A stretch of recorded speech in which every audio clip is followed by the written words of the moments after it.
Assalamu alaikum wa rahmetullahi wa barakatuh. Po takohemi këtu për të mësuar edhe një shkronjë të re. Me lehtë Zotit për sot kemi menduar me mësu shkronjën Z. Shkronja Z në gjuhën arabe, emri i saj është Zayun.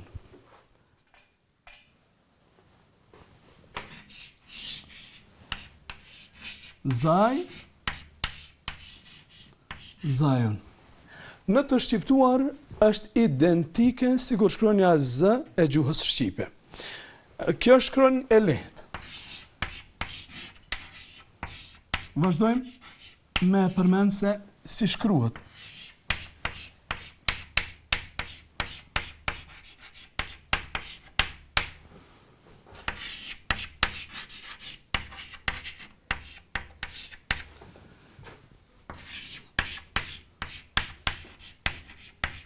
Kemi përmend se çdo shkronjë i ka nga 4 forma. Shkronja Z e vetme është sikur se shkronja R. Për dallim prej saj ka një pikë sipër. Edhe shkronja Z e fillimit është sikur se shkronja Z e vetme. Domethënë kanë formën e njëjtë. Ndërsa shkronja Z e mesit ka vizën lidhëse me shkronjën tjetër nga ana e saj e djathtë dhe këtë formë. Kësaj, po ashtu edhe shkronja Z e fundit ka formën e njëjtë sikur se shkronja Z e mesit. Domethënë identike sikur se shkronja R, përveç se shkronja Z ka një pikë sipër. Mos t'ju ndodh për me ngatëru me shkronjën Dh. Për arsye se edhe shkronja Dh është e ngjashme, mirë po shkronja Dh është më e mbyllur.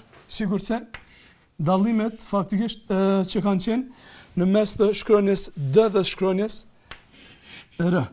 Kësaj. Do thonë, dallimi është kjo ka një pikë lart, kjo ka një pikë lart, por se kjo është më hapur, ndërsa kjo është më e mbyllur. Vazhdojmë tutje. Shkronja Z. Kur ka fetha, lexohet Z. Shkronja Z. Kur ka kesra, pa marrë parasysh cila formë e saj na vije, lexohet Z. Dhe shkronja Z. Kur ka damme, lexohet Z.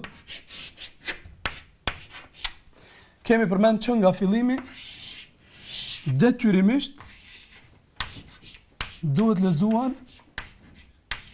shkurt. Jemi të qartë deri këtu? Ka ndonjë paqartësi? Jo. Edhe një herë. Shkronja Z në gjuhën arabe ka emrin Zayun. Shkronja Z e vetme dhe fillimit ka këtë formë, domethënë një formë të përbashkët. Gjithashtu shkronja Z e mesit dhe e fundit ka një formë të përbashkët. Dallon prej shkronjës R me pikën sipër dhe dallon prej shkronjës Dh për shkak se shkronja Dh është më mbyllur ndërsa shkronja Z është tërësisht e hapur. Shkronja Z kur ja qesim sipër fethan, pa marrë parasysh se cila ndodhet, faktisht cila formë ndodhet, ajo lexohet Z. Kur vokalizohet me kesra, lexohet Z, dhe kur vokalizohet me damme, lexohet Z. Gjithherë shkurt. Jo Z, Z, zu, gabim. Por Z, Z, zu. Jemi të qartë deri këtu? Vazhdojmë tutje? Shkronja Z, kur vokalizohet me tenvinin N. Qoftë kjo formë, qoftë forma tjetër. Të dyat prej tyre do të lexuar zen. Shkronja Z kur ka tenvinin in, duhet lexuar zin. Dhe shkronja z, kur ka tenvinin un, duhet lexuar zun. Këtu, për dallim prej këtu, a duhet zgjatur, a nuk duhet zgjatur? Do më thonë edhe aty, edhe këtu, shkojmë detyrimisht shkurt. Shkon zen, zin, zon, gabim. Do më thonë, duhet të jetë zen, zin, zon. Pse ka ardhë elifi në shkronjën z pas tenvinit n? Për arsye se kemi përmend, tenvini n ku shkon, pasaj është natyrshmëri, natyrshëm vjen ai elif. Po kur vjen ky elif, a pson ndonjë ndryshim? Jo. Në asnjë mënyrë. Do të thonë, edhe pse vjen elifi, nuk duhet zgjatur tenvini. Kur vjen elifi prapa tenvinit, nuk duhet zgjatur ai.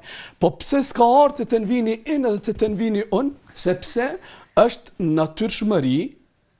natyrshmëri që ky elif të vije veç prapa tenvinit n, dhe asnjëherë te tenvini un edhe te tenvini in. Do të thonë, natyrshmëria është të na vije vetëm se te tenvini n. Jemi të qartë deri këtu? Bëjmë edhe një përmbledhje të shkurt. Shkronja z, a shkruajnë e rënd albana apo shkruajnë e lehtë? Shkruajnë e lehtë. Shkruajnë e lehtë, shumë bukur. Lis, shkronja z ka ndonjë karakteristik tjetër që e bën me u dallu prej shkronjës z të gjuhës shqipe, apo në të shqiptuar është identike sikur shkronja z në gjuhën shqipe? Ajo është e njëjtë me shqiptimin e shkronjës si në gjuhën shqipe. Shumë bukur. Emri i shkronjës z në arabisht si ishte? Zajon. Zajon, shumë bukur. Mirë, deri këtu shumë qartë. Mund të ketë ndonjë ngatrim me ndonjë shkronjë tjetër shkronja z? Gëzim? Shkronja z, në gjanë me një shkronjë tjetër? Po gjanë me shkronjën dhe. Me shkronjën dhe? Po. Çfarë dallimi ka me shkronjën dhe? Shkronja dhe është më e mbyllur, ndërsa shkronja z është më e hapur. Shumë bukur. Në gjanë po ashtu edhe me një shkronjë tjetër. Me cilën shkronjë në gjanë? Ajo në gjanë me rën, por vetëm se z-ja nga r-ja dallon sepse z-ja ka një pikë sipër. Shumë bukur. Prandaj, edhe dallimi tjetër nëse është se shkronja r kur ka fetha lexohet ra, ndërsa shkronja z kur ka fetha lexohet z. Mirë. Amar, shkronja z kur ka fetha duhet lexuar z. Kur ka kesra duhet lexuar z. Kur ka damme duhet lexuar Zu. A lejohet të zgjaten ato? Jo. Por detyrimisht, kemi thënë disa herë, do të jenë shkurt. Minire, kur është e vokalizuar me tenvin, të lutëm? Me tenvinin n. Tenvinin? Me tenvinin zin. Me tenvinin n bëhet zin, me tenvinin Un bëhet zon. zën. Po, do të thonë, për dallim prej atujt, këtu lejohet të zgjatet, apo? Jo, në asnjë mënyrë nuk lejohet as ato e as këtu nuk lejohet të zgjatet. Jemi të qartë? Ka ndonjë paqartësi në lidhje me shkronjën z? Jo. Në rregull. Atëherë, nëse nuk ka paqartësi me shkronjën z, vazhdojmë ushtrime në të lexuar. Jemi të gatshëm? Po. Në rregull. Amar, të lutem, na lexon rreshtin e parë? E, z. Shumë bukur. E, zu. Shumë bukur. E, zi. I, z. Bukur. I, zi. Bukur shumë. Albana, mundesh rreshtin vazhdim? U, z, z. Bukur. U, zi, z. Bukur. U, zi, zu. D, z, e. V, z, i. Shumë bukur. Les, të lutem. D, z, u. Bukur. Vi, zi, e. Bukur. Di, zi, i. Vi, zi, u. Du, zu, e. Mund të vazhdosh gëzim, të lutem? Zu, u, di. Bukur. Zu, u, du. Z, zi, zu. Z, zi, zu. Zi, i, zi. Mrekullueshëm, shumë bukur. Ka ndonjë paqartësi e fundit fare në lidhje me shkronjën Z?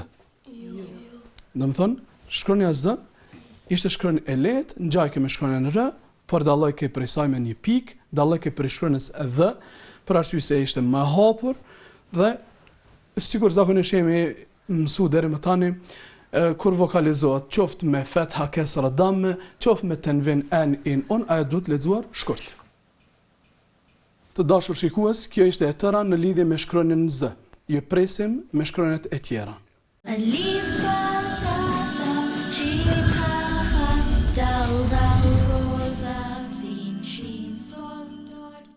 Assalamu alaikum wa rahmetullahi wa barakatuh. Do të përmendim një shkronjë e cila nuk ekziston në gjuhën shqipe. Është një shkronjë e cila i përngjan në të shqiptuar shkronjës U dhe shkronjës V. Domethënë as nuk është U plotësisht, as nuk është V plotësisht, por është diçka në mes të tyre. Identike apo plotësisht i përngjan shkronjës W në anglisht. Kjo është shkronja W.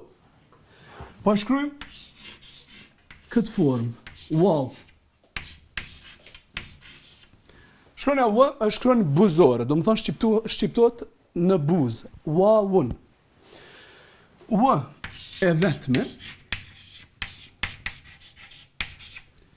e fillimit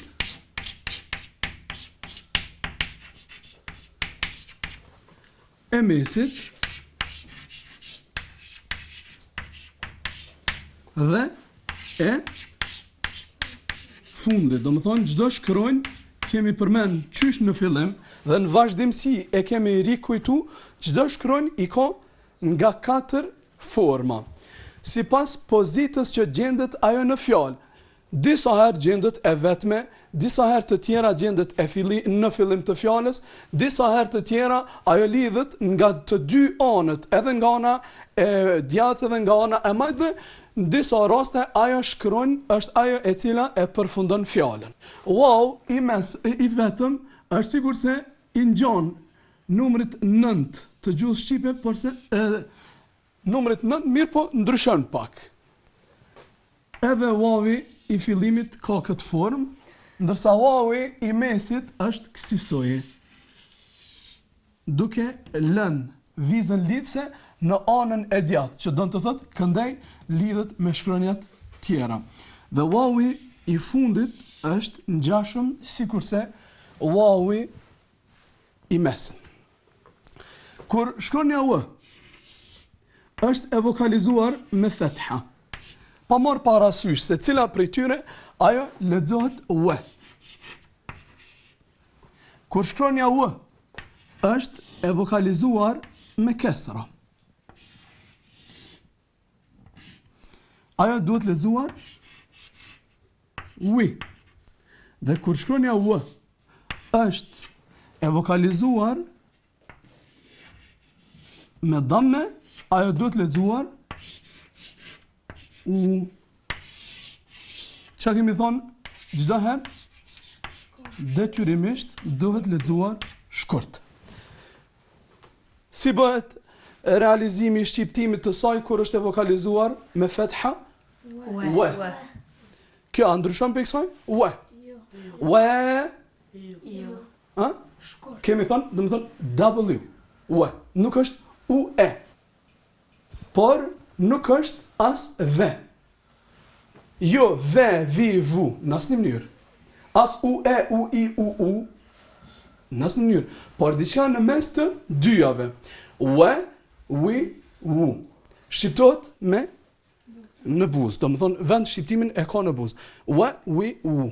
Kemi përmend detyrimisht duhet lexuar shkurt. Shkronja W me tenvinin N duhet lexuar when.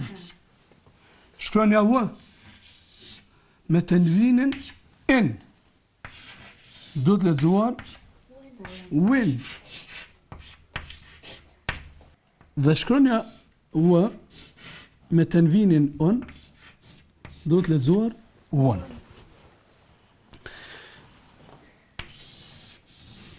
Tenvinat në asnjë situatë, në asnjë rrethon dhe në asnjë rast nuk duhet me i zgjat. When, win, won, e kemi përmend disa herë dhe qëllimisht po e ripërsërisim që me ungulit faktikisht në mendjen tonë. Sikurse nuk përsëriten as vokalet faktikisht shkurta kur është we, wu.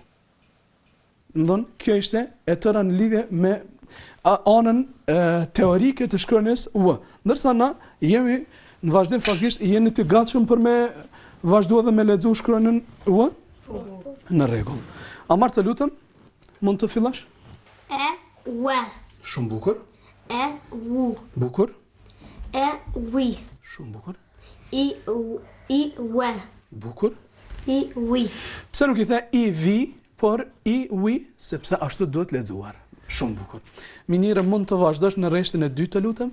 I, wu. Bukur. U, we. Bukur. U, wi. Bukur. U. Shumë bukur. E, we. Bukur shumë, Minire. Mund vazhdosh gëzim në vazhdim? Wu, u, wet. Bukur. Wu, u, won. Bukur. We, wi, wu. We, wi, wu. We, i, wet. Shumë bukur. Albana? We, wu, wen. We, we, wen. Wu, we, won. We, wu, won. We, we, wen. Shumë bukur. Shumë bukur. Të dashur shikues, kjo ishte e tëra në lidhje me shkronjën U. Mos harroni të na ndiqni, por se obligimin tuaj e keni që na përcjellni me fletora dhe me laps të shtëpia tuaja. A leaf